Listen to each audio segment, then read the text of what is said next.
the goal was to drink 1 million beers. We got there. Wait, Daniel. 2 million beers. You like that together in the dust and the fire. Scream, shout, and fire, and the fist and die. I've never seen mud until fucking.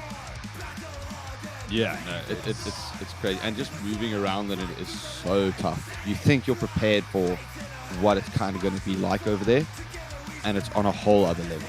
I understand it's a really big festival, and club shows there. It's not really going to be like that.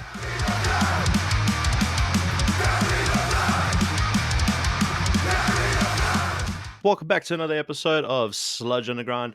I've got another special guest all the way back from carrying the flag all the way to Germany. Guys, introduce yourselves and tell us who you are. I'm Dolf from Halvar. I'm the drummer. And Hey guys, I'm Dolf from Halvar, and I'm the drummer for Halvar. am I not Dolf? No, you're Oh, Dolf. we're all Dolf. Yeah.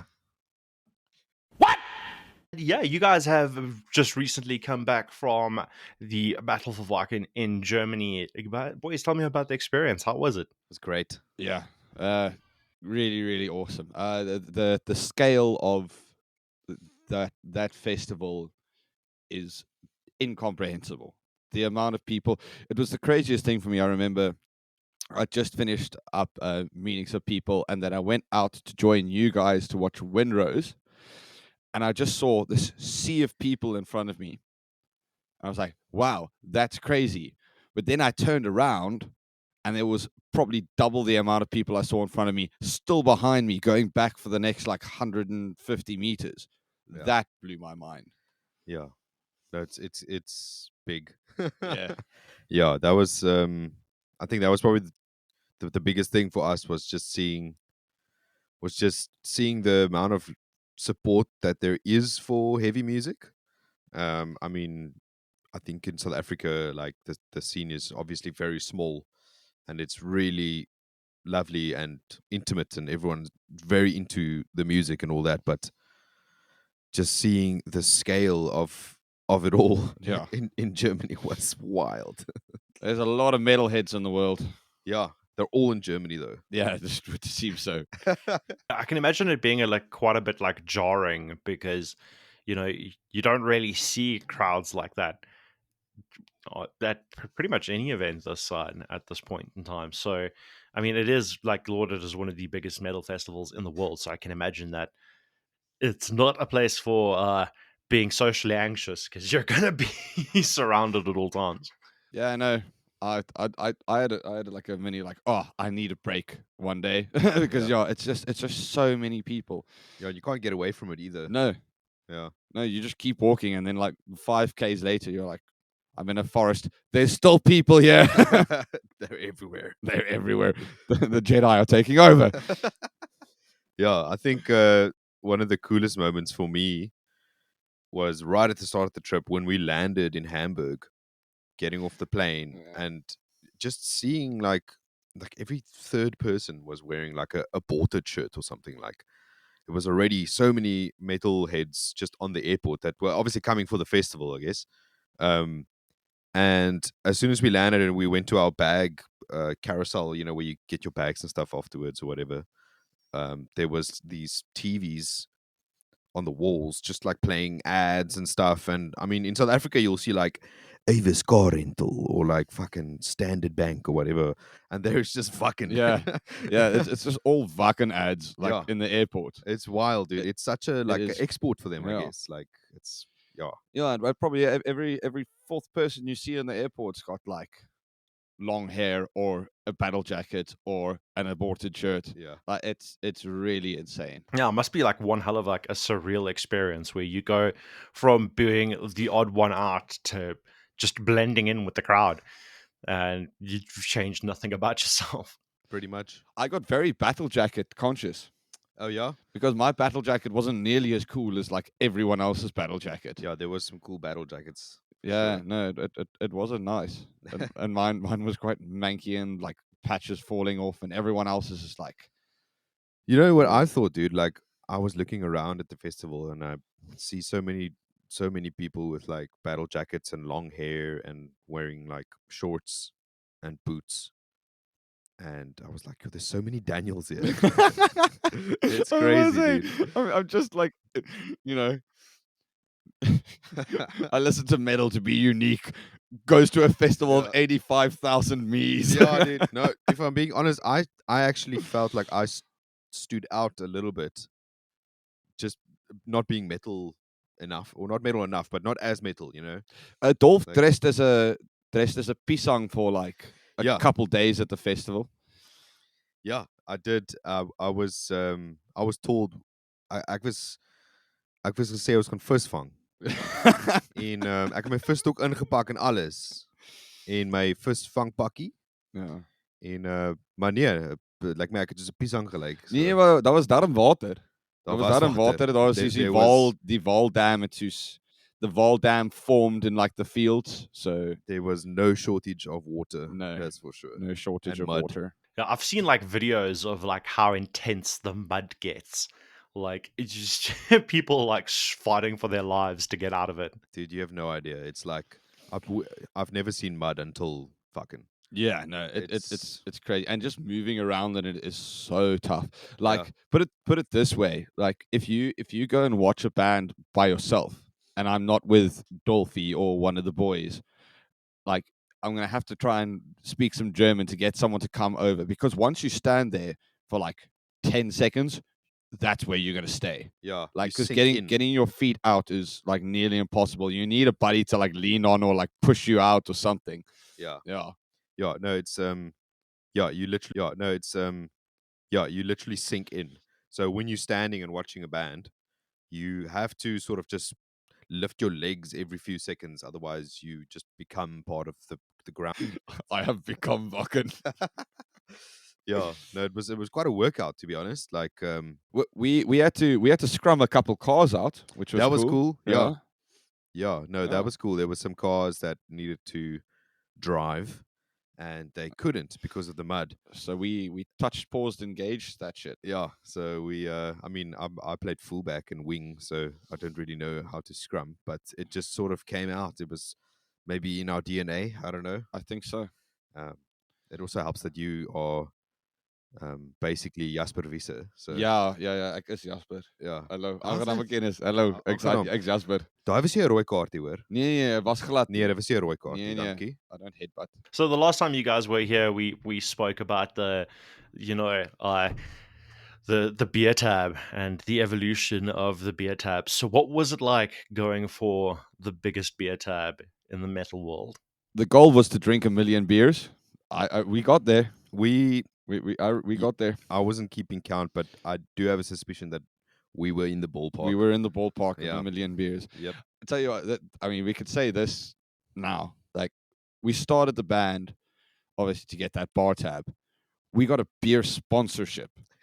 If you could have told, like, oh, you could get like free beer if you do well, like, oh, so awesome. So yeah, thank you very much to Woodstock Breweries. They are the sweetest, loveliest people, and they've helped us out so much. Yeah.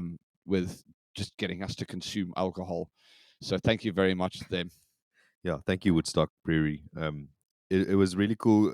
For those of you who don't know, we very much featured them in our latest music video for our song "Carry the Flag," and they were so stoked with how the video came out that when we went up to Joburg to play the July Jewel Wacken warm-up party at Sonnage before we went over to Hamburg, they actually said, "Listen, we're gonna just send you up some beers." So Yeah. they sent us a whole case of beer to Sonnage, and then so we were drinking Woodstock Brewery beer the in whole Joburg. night. Yeah. It was great, dude. The story behind the beers being handed out at the show makes sense now. That's absolutely fantastic. And what like Yeah, an yeah. brand, what an on brand sponsorship as well. That's actually fucking genius. Like, Yeah, dude. I Yeah. tell you, we need to get Toyota. Yeah, We're still Toyota. trying. We're still trying. Daniel's emailing them like every day. Yeah. It's gonna happen. yeah, please respond, please, Toyota, please just acknowledge our existence. Like, We saw some Hiluxes there, eh? We did. We saw a Hilux in Istanbul. Yeah, in Istanbul, yeah. Yeah. And what did it say on the back? Invincible. Yeah. We saw a Hilux that said invincible on the back. Yeah. What a champ! It's probably the only Johannes in Istanbul. Yeah, it's probably some South African dude. Yeah, exactly. 100%. Also, the best car in Turkey, obviously. Yeah, definitely the best Yeah. car in Turkey. Yeah. Tell me like a bit more about your experience like on stage. What was it like to play to a completely foreign crowd, and like how does that experience like translate in hindsight? The crowd response really made that show like special. Yeah, just seeing. I mean, first of all, the amount of people that actually came to watch us was awesome. Because I don't know what other big bands were playing at the time, but there were some other bands playing on the main stages and things like that, and we still had a really good crowd. And then aside from that, there were still people like moshing and running around and like going hard, Drinking mud. drinking mud in the mud. And like I was like, even if it was a really cool band, I wouldn't be running around in the mud. No. Like, no, I don't want to get all stinky. I didn't mosh at all the whole festival just because of the mud. Like, I didn't want to like break my ankle or something. I made a circle pit with myself for Lost Society. That was about it. That's Yeah. responsible. I like Yeah. it. That's good. But no, it was a really amazing experience. It was really cool to see like we can do that sort of thing. Yeah. It was empowering because something we noticed, we unfortunately we didn't get the opportunity to watch that many of the battle bands, but or at least I didn't. But it seemed like in most of their sets, people didn't really mosh. People were just kind of there to watch, but people were moving in our sets. There was like little circle pits going, and people were actually moving, and that was quite a proud moment for me. But yeah, I have to say, like it was a great show, but it was so big that it's almost hard to quantify for me. And also like there's quite a bit of distance and space between the stage and the floor where the people were standing, so it was almost like a bit too big. Like there was like the separation almost, and it was great, don't get me wrong. Like it was amazing, the sound on stage for me, with my in-ears, and the drum kits and the techs and everything was just so nice. But yeah, it didn't feel like a club show where No. people are borderline on the stage with you. Yeah. It was very. I mean, it that was would have different. been rad. That though. would have been rad, yeah. But yeah, it was great, man. It was massive. It all went by so quickly. We literally, I mean, obviously it is a short set. We played like 20 minutes, so, but it was just like a rush. It Yeah. just went by. Goes by very quickly. Yeah. And I tell you what, the backline guys and the techs backstage there are lifesavers. Yeah, Honestly, like so good. Eh? the professionalism that we're very lucky in South Africa. We get good stages, good audio engineers, generally really good PAs. It doesn't compare, honestly. Like we have a really good level of professionalism, and you think you're prepared for what it's kind of going to be like over there, and it's on a whole other level. I understand it's a really big festival, and club shows there is not really going to be like that, but just the level of like attention to detail that all the guys that side have is insane. Like for example, like our my wireless rig wasn't working just before the show, and the guy's saying like 5 minutes to go, and the guitar tech comes on. He's like, "Cool, here's a cable for you. Plugs in, off you go." Like, no stress or anything. Just gets it sorted. Yeah, just resolve the issue. Yeah. Yeah, the guys there, I can't thank them enough, because the whole crew and everyone that side was unbelievably helpful. Yeah, very professional, very cool. Myself and what I could gather was like the entirety of the South African metal scene was in the live stream, supporting you boys. We kind of took that shit over. I don't know if you guys have seen like the replays of the chat, and it's just the flags and puss.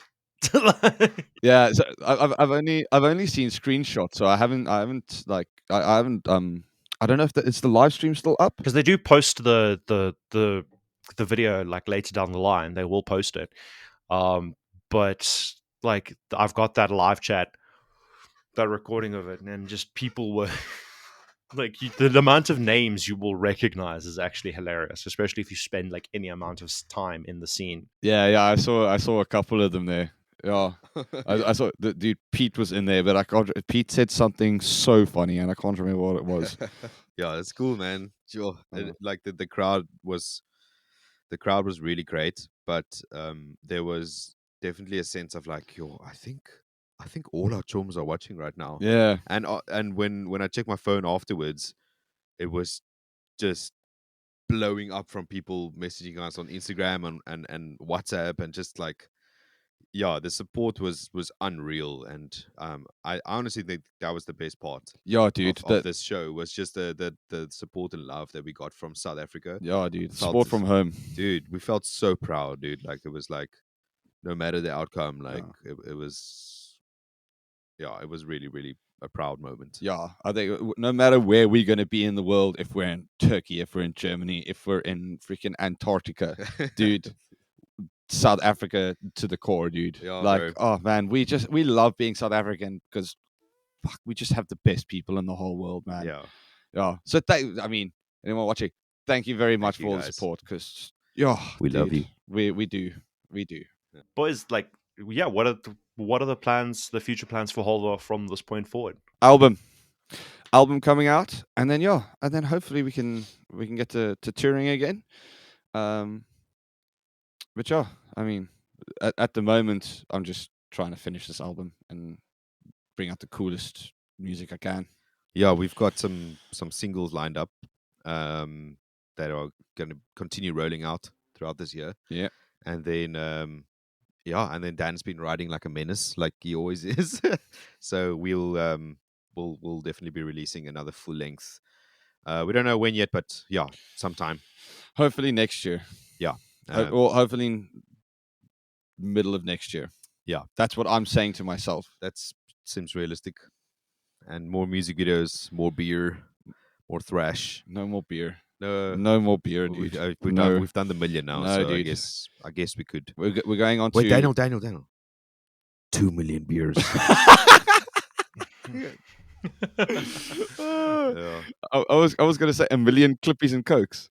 Boys, on that note, thank you so much for taking the time. Marcel, thank you very much, dude. Thank you, man. Yeah, thanks for fitting us in on a early Wednesday morning.